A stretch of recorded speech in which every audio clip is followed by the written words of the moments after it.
परमहंस योगानंद, जिनका असली नाम मुकुंद लाल घोष था, का जन्म 5 जनवरी 1893 को उत्तर प्रदेश के गोरखपुर शहर में एक धार्मिक और संस्कारी बंगाली परिवार में हुआ। योगानंद के बचपन की कहानियां उनकी आध्यात्मिकता, जिज्ञासा और उनके ईश्वर के प्रति गहरे प्रेम को उजागर करती हैं। ये कहानियां हमें उनके जीवन की शुरुआती झलक देती हैं और यह समझने में मदद करती हैं कि कैसे वे एक बालक से एक महान योगी बने। मुकुंद एक असाधारण बालक थे। उनके जीवन के शुरुआती वर्षों में ही ईश्वर और आध्यात्मिकता के प्रति गहरी रुचि जागृत हो गई थी। वे अक्सर ध्यान और साधना में लीन रहते थे। उनके परिवार में धार्मिक वातावरण था और उनका पालन पोषण धर्म के आधार पर हुआ था। उनके पिता भगवती चरण घोष रेलवे में एक उच्च अधिकारी थे और एक आदर्शवादी व्यक्ति थे, जिनका जीवन सत्य और धर्म के प्रति समर्पित था।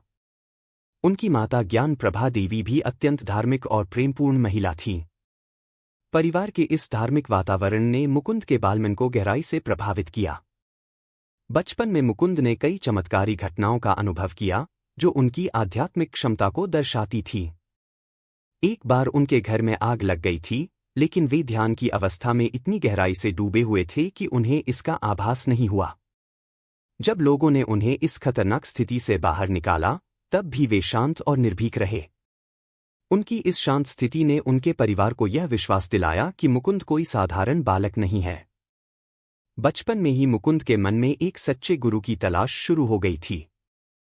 उन्होंने कई साधु संतों से मिलने का प्रयास किया और उनसे अपनी आत्मा के उद्देश्य के बारे में जानने का प्रयत्न किया। उनके मन में यह प्रश्न हमेशा उठता था कि जीवन का वास्तविक उद्देश्य क्या है और हमें इसे कैसे प्राप्त करना चाहिए। इस खोज में उन्होंने भारत के कई क्षेत्रों की यात्रा की और साधुओं से मिलकर अपने प्रश्नों के उत्तर ढूंढने का प्रयास किया। यह खोज उन्हें बाद में उनके सच्चे गुरु श्री युक्तेश्वर गिरी के पास लेकर गई, लेकिन बचपन में ही उनका यह संकल्प उनके दृढ़ और जिज्ञासु मन को दर्शाता था। मुकुंद की मां ज्ञान प्रभा देवी ने उनके जीवन में गहरे संस्कार और आध्यात्मिकता के बीज बोए।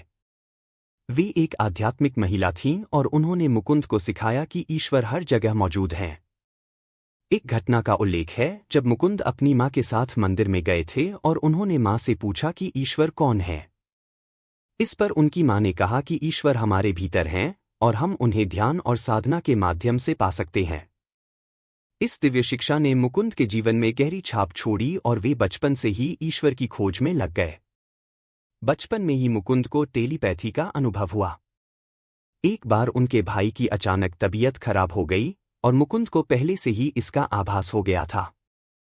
जब उनके भाई को लेकर अस्पताल में जाने की बात हुई, तो मुकुंद ने कहा कि उन्हें पहले से ही यह पता था। इस घटना ने उनके परिवार को आश्चर्यचकित कर दिया और यह स्पष्ट हो गया कि मुकुंद के पास अद्भुत आध्यात्मिक शक्ति है। मुकुंद का ध्यान के प्रति आकर्षण बचपन से ही था। वे अक्सर घंटों तक ध्यान में बैठे रहते थे और एकाग्रता से ध्यान करते थे। उनके ध्यान करने की यह विशेषता इतनी गहरी थी कि कई बार वे संसार की हर चीज से अलग हो जाते थे। उनके परिवार वालों को भी यह देखकर आश्चर्य होता था कि इतनी छोटी उम्र में कोई बालक ध्यान में इस प्रकार से मग्न हो सकता है। मुकुंद का ध्यान करने का यह अभ्यास बाद में उनके जीवन में क्रिया योग और ध्यान के प्रति उनके गहरे समर्पण में बदल गया। मुकुंद की बचपन में साधुओं और संतों से मिलने की इच्छा भी अद्वितीय थी। वे हमेशा किसी न किसी संत से मिलकर उनके ज्ञान को सुनना चाहते थे। उनके जीवन की एक घटना है जब वे अपने मित्रों के साथ हिमालय जाने की योजना बना रहे थे। उनका मानना था कि हिमालय में उन्हें कोई महान संत मिल सकता है जो उनके जीवन के प्रश्नों का उत्तर दे सके। हालांकि उनके पिता ने उन्हें इस यात्रा पर जाने से रोका, लेकिन उनकी यह जिज्ञासा और इच्छा उनके गुरु की खोज की दिशा में पहला कदम था। एक और घटना का वर्णन है जब मुकुंद के छोटे भाई का पैर एक सांप ने डस लिया। परिवार में सभी लोग चिंतित हो गए, लेकिन मुकुंद ने अपने भाई के शरीर को छुआ और गहरे ध्यान में लीन हो गए। कुछ समय बाद उनके भाई की तबीयत ठीक होने लगी और यह देखकर परिवार वाले चकित रह गए। यह घटना मुकुंद के दिव्य शक्ति के प्रतीक के रूप में देखी जाती है और यह दिखाती है कि उनके भीतर कितनी अद्भुत शक्तियां थीं। मुकुंद बचपन में ही अपने मित्रों के बीच एक नेता के रूप में उभरे। एक बार स्कूल में उन्होंने अपने मित्रों के साथ एक आध्यात्मिक संस्था बनाई। इस संस्था का उद्देश्य था सभी विद्यार्थियों को ध्यान और साधना की ओर आकर्षित करना। वे अपने मित्रों के साथ मंदिरों में जाकर ध्यान करते और भगवान की भक्ति में लीन रहते। उनके इस नेतृत्व गुण ने यह दर्शाया कि वे दूसरों को प्रेरित करने की क्षमता रखते थे। मुकुंद ने बचपन में ही स्वामी विवेकानंद के जीवन और उपदेशों को पढ़ा था। विवेकानंद के विचारों ने मुकुंद को गहराई से प्रभावित किया और उन्हें एक नई दिशा प्रदान की। विवेकानंद की शिक्षा ने मुकुंद के मन में एक सच्चे गुरु की खोज की ललक और बढ़ा दी। इस प्रेरणा ने उन्हें बाद में अपने गुरु श्री युक्तेश्वर गिरी के पास ले जाने में मदद की। मुकुंद का स्वभाव और उनका आध्यात्मिक झुकाव उनके परिवार में एक विशेष स्थान रखता था। उनके माता-पिता और परिवार के अन्य सदस्य उनके प्रति अत्यंत स्नेहपूर्ण थे और उनकी आध्यात्मिकता का सम्मान करते थे।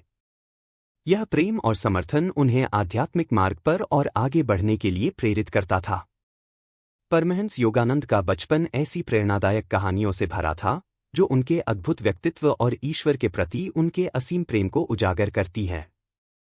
यह बचपन उन्हें एक महान योगी और आध्यात्मिक गुरु बनने की दिशा में अग्रसर करता है, जिसका प्रभाव आज भी दुनिया भर के लोगों पर है।